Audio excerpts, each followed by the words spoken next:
Hello friends, welcome back to Jessy vlogs. എല്ലാവർക്കും വിക്രമിൻ്റെ വേദയുടെയും മറ്റൊരു അടിപൊളി എപ്പിസോഡിൻ്റെ ഓൺ റിവ്യൂയിലേക്ക് സ്വാഗതം.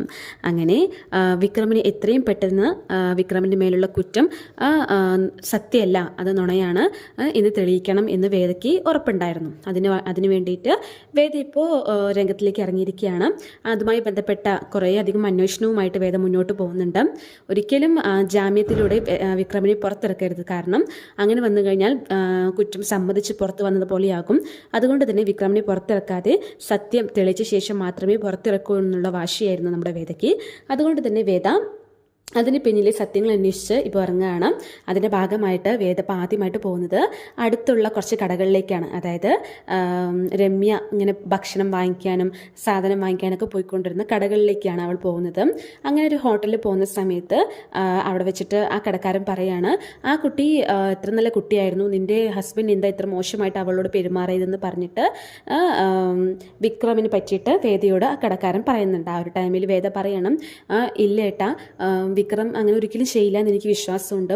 അത് തെളിയിക്കാൻ വേണ്ടിയാണ് ഞാനിപ്പോൾ ഇങ്ങനെ ഇറങ്ങിയിരിക്കുന്നത്. നിങ്ങൾക്ക് എന്തെങ്കിലും ആ കുട്ടിയെക്കുറിച്ച് അറിയുമോ, ആ കുട്ടി എന്തെങ്കിലും പറഞ്ഞിട്ടുണ്ടോ അവളെ പറ്റി എന്ന് ചോദിക്കുന്നുണ്ട് ആ കടക്കാരനോട് കേട്ടോ.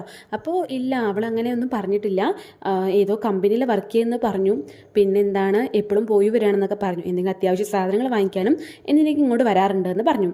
അപ്പോൾ മറ്റൊന്നും അറിയില്ലെന്ന് ചോദിക്കുമ്പോൾ അദ്ദേഹം കുറച്ച് നേരം ആലോചിച്ചിട്ട് പറയും, ആ കുട്ടി ആദ്യമായിട്ട് വന്നിട്ട് എന്നോട് വീട് വേണമെന്ന് പറഞ്ഞിട്ടുണ്ടായിരുന്നു, പക്ഷെ ഞാൻ വേറെ സ്ഥലങ്ങളിലൊക്കെ വീട് അങ്ങനെ ഉണ്ടെന്ന് പറഞ്ഞു കൊടുത്തിട്ടുണ്ടായിരുന്നു. പക്ഷെ ആ കുട്ടിക്ക് അവിടെയൊന്നും വേണ്ട, ആ സ്ഥലത്തൊന്നും വീട് വേണ്ട, ഇങ്ങനെ ഈ ഒരു ഭാഗത്ത് തന്നെ എന്തായാലും വീട് വേണമെന്നാണ് ഉറപ്പിച്ച ആ കുട്ടി പറഞ്ഞതെന്ന് പറയുന്നുണ്ട്.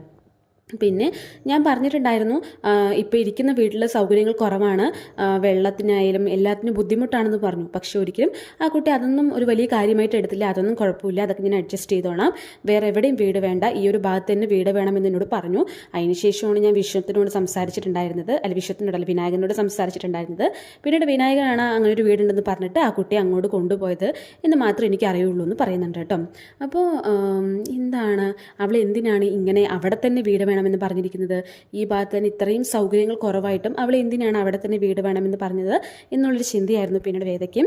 അതൊരു തുമ്പായിരുന്നു. കാരണം അവൾ തന്നെയാണ് അവിടെ വന്ന് താമസിക്കാൻ തയ്യാറായതും അങ്ങനെ ഒരു സ്ഥലം കണ്ടെത്തിയതും വിക്രമിൻ്റെ വീടിൻ്റെ ഫ്രണ്ടിൽ തന്നെ, അതായത് അടുത്ത് പരിസരത്ത് തന്നെ ഒരു വീട് കണ്ടെത്തി അവിടെ താമസം ഉറപ്പിച്ചതായിരിക്കും എന്നുള്ള ഒരു അനുമാനത്തിലാണ് ഇപ്പോൾ നമ്മുടെ വേദ എത്തിയിരിക്കുന്നത്.